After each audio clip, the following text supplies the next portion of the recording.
we're back here in the shop doing the same old thing we always do, checking parts, checking quality control.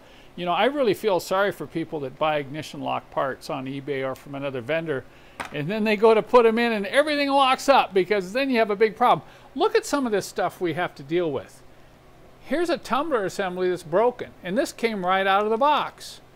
And we also have these new ignition lock assemblies, very nicely made, but they have all these little quirks to them. And if we don't completely assemble these units and test them, they're going to go in a car and the owner's going to turn the key and everything's going to lock up. And then you have what's called a big wrench dent. So here we are, once again, checking, testing, rechecking, making sure we send out parts to our customers at work.